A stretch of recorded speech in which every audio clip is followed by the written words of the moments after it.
To my surprise, because it was my first time seeing Korea Republic play, I'm like, man, this team is so disciplined. They're a very tactical team, you know. And as you know, some people obviously already knew they had already qualified for the World Cup, so you know that was obviously a tough team that Canada would have to play. And then just seeing them play live and looking at the way they play, like the way they pounce on your mistakes, and not only it's interesting because when you play compact, sometimes it's hard to break out fast because everybody's sitting back. But they break out so fast and they could be so deadly. Like we even saw in the warm-ups, their shots were very clinical, you know? I don't know if it's keeper or it's them, but you know, it was very clinical, right? But yeah, like Korea was a very tactical and disciplined team. Another thing about like Asian teams is that they don't really do the flair and the thing. They're very disciplined, very structured. So I think the Canadian coach was probably expecting to see that. And if you see, I was halftime. I was saying that like we were getting a lot of joy on the left side, exploiting the 1v1s and stuff like that. Because I think maybe that was the instructions from the coach, you know, to use your wings and exploit your fullbacks and stuff like that. Because if you try to go through the middle, it's packed in there. Like, you know, they're very compact and structured. They're disciplined. They're playing a very good high line. If you notice, like there's a couple of times, you know, Canada try to get a fast break, boom, step up, offside, you know, they have to reset, do everything all over again. So yeah, that kind of structure and that kind of performance was expected. I just wish that we were able to do something else to counter that, you know, to get the goal and get the win. Mm-hmm. Yeah, and obviously I think it's an interesting match because Canada is dealing with some injuries. Big one of them is, you know, Christine Sinclair. Yeah. You know, at the training section on Saturday, she was like doing some stuff on the side, but clearly you're seeing the team trying to take care of her, make sure she's ready when it really matters, which is in the Concacaf W Championship. Even during the Concacaf W Championship, you kind of wait to play her because those early teams are a bit easy, not easier, but it's when the going gets tough is when you want to bring her back, right? Yeah. Not when you could still, you know, have her rest. But obviously, so this means Christine Sinclair is on the bench, so it's an opportunity for other players to start coming in the lineup, you know, try to prove themselves. One of them being Jordan Heidema, and I'm sure you saw it during the game too. Like they try to do a lot of crosses to try to get her there because she's like one of the tallest players on the field. She had a very early chance in the first 3 minutes, just wide of the goal, and you know that's what's expected of her and everything. Exactly, and I think what's interesting is that you have in our lineup in the starting 11. Usually, we saw during the Olympic Games at one point, like Zadorsky was starting center back, and they switched to Vanessa Gilles. And obviously, if you guys know, Shalina Zadorsky plays for Tottenham Hotspur, so she's a very great player. And she's a senior player. As a senior player, when you're in the tournament like the Olympic Games, and a younger player kind of takes your spot. Like it's interesting because you obviously want to be out on the field, but also you understand that it's whatever it takes to win. But now it seems like she's now the center back again, and I think she had a pretty good game as well. Our problem clearly the game ended 0-0. Our problem was not defense. Yeah. Offense was the problem. There was opportunities here and there. We saw us exploit the wings, but we didn't see us capitalize on any chances. Yeah, the final balls were critical, like you said. We're trying to whip in crosses to Heidemann. Is that the crosses are too high, or you're not passing the first man, or you know you're not getting in properly, or she's not getting to the end of crosses, right? And you know, like it's hard for like a young athlete like that to like, you know, have that much pressure of like, okay, Sinclair's not playing, right? You're starting, you're the focal point. I mean, at the same time, right, you could have her thinking that, okay, you know, hopefully Sinclair doesn't retire before the World Cup, maybe after the World Cup she retires. And in her head, she's like, okay, I'm going to have to replace one of the greatest players that ever played for the country. Right? I need to start showing people why I deserve to do that. So a lot of things plays a part in when she steps on the field and she has to think and deal with certain things. And sometimes it brings out some frustrations.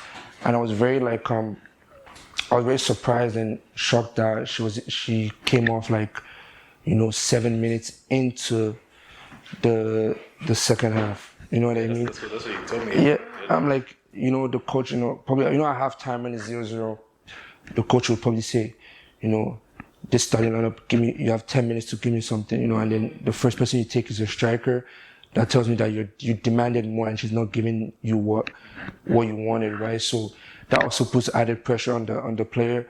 But we know that she's mentally strong. She's good enough to actually do what we need her to do, and hopefully this Concacaf championship she delivers for us. Yes, no, exactly. And one player for me that was like player of the match was Jade Rivière. For me, from the start, but she was killing it on the left side, which is actually the side where you were sitting on. So you got to see what she was doing live. I was watching it. I'm just like, she is absolutely destroying that left side. She's playing kind of that wing back role, like really taking on players, sucking players inside and giving a nice ball to the wing and so kind of like a whipping crosses. Like Jade Rivière for me really had a fantastic game. My mom, because this is the first time she's seen the ladies in so long, and she's like, "Who is that girl? She is absolutely destroying them." And no, but literally the whole game, especially the first half. Well, on my side, like she was just killing it. It's just a shame that her balls, like her crosses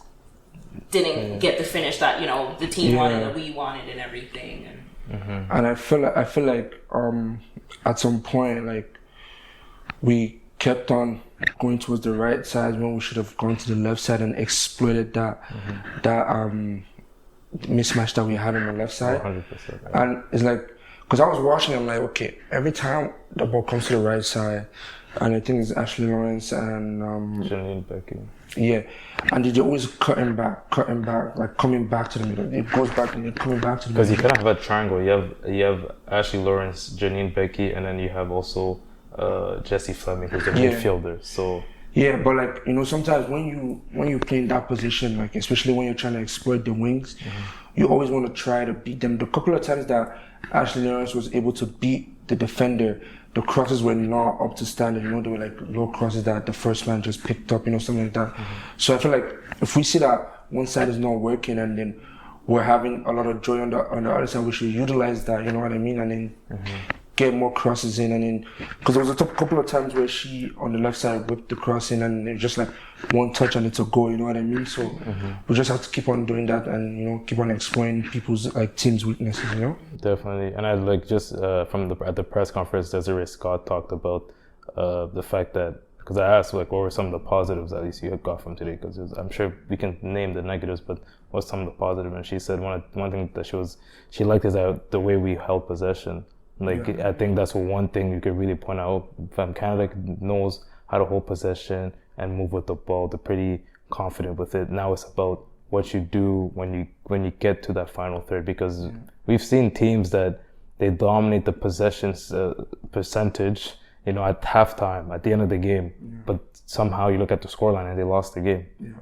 So possession doesn't always equal obviously goals or whatever, but I think it's one of the greatest correlations to goals. So I think that's definitely a positive I took from that game. We know how to hold possession, we know how to move the ball well, and now it's about just finishing. And that last opportunity honestly was crazy, because you have the first header from Kadisha Buchanan, and then you have the shot from Deanne Rose, which was a strong shot, but the defender was there. The defender was there, so it was a crazy. I know you had the video of that. It was a crazy moment at the end there. If you see the video, you can see my mom. She was screaming.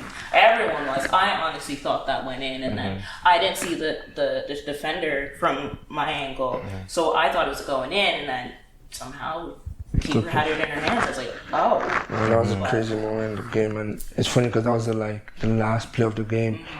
And you can see now the girls were really trying to win that game, but especially for the fans, they really wanted that goal, because the fans were really waiting for something to show up. But regardless, I think even at the end of the game, seeing all the fans, the energy, they wanted the autograph. You can still tell that those. That team, all those players are their heroes, and you see a lot of young girls at the game too. Young girls, young guys. This didn't really matter. Like they're all there. They're inspired by this team. So now going into the Concacaf W Championship, that's your qualification for the World Cup, which is going to be next summer, right? So, which I love, because now this winter stuff, it has to stop at Qatar. Never again do we do a World Cup in the winter time, because especially in Toronto, you're talking about patios and all that. There's going to be. We're not going to have that. Yeah. So now they're going to the Concacaf W Championship, as we talked about, World Cup Qualifier, but also it's the Paris Olympic Like if you win, then you're automatically into the Paris Olympic Games. So that goes from July 4th to July 18th in Mexico. The girls travel from Toronto to Miami to get acclimatized to the weather a bit, because Miami's very hot, humid or whatever, before they head off to Mexico. Those group stage matches are going to be a bit easier for Canada because you have Trinidad, Tobago, Panama, Costa Rica. So it's not going to be too tough, but that's not when you get to the semifinal round, because now you're looking, it's a top 2 of each group that goes through, right? So in the group of the US, it's expected that US and Mexico are going to come out. In Canada's group, Canada is most likely going to come out. So now you get into that semifinal match, you're going to probably meet the US again. Yeah. Will we have the same match that we had against the US, before? Like, are we going to be able to, show that we've improved, and we could actually decisively win against the US? Like, can we keep that momentum going? Because you're coming from the Olympic Games, that's the most momentum you can have, having a gold medal. But either we face the USA or Mexico, I'm not sure what it's going to be yet. But that semifinal round, I think, is going to be it really is going to show you who Canada is at the moment. Yeah, I've been saying this about like us being very dominant and very like aggressive when we play, right? Because that's when teams get to understand that like we're ready to take the position that we're trying to take. You know what I mean? We're ready to be a dominant force in the football world, right? Mm-hmm. So even with this Concacaf coming up, we have to show that, okay, obviously we try our best to demolish teams that we're facing every game, and then get to the semi-final and then keep that dominance going, because then that plays a part on teams when they face you, when they're expecting to face you. They say, okay, we don't want to play Canada. Yeah. You know what I mean? It shouldn't be a situation where one Olympic gold medalist team, and then where you're talking about what might happen when we face you is they should be the ones saying, okay, Canada just want to go, we need to be ready for what they're about to bring towards us, you know what I mean? So, which is weird because the US is still, if we play them in the semi-final, the US is still number 1 ranked team. Yeah. According to FIFA, right? It's understandable, but at the same time, right? They just they've been having a difficult period, right? So we have to also put that into perspective. And right now we're in a good stage as a team, as a country in football. So we have to keep that momentum going, and we have to make sure that the players are understanding what this means, not just to the fans, but to the country and to the game in general.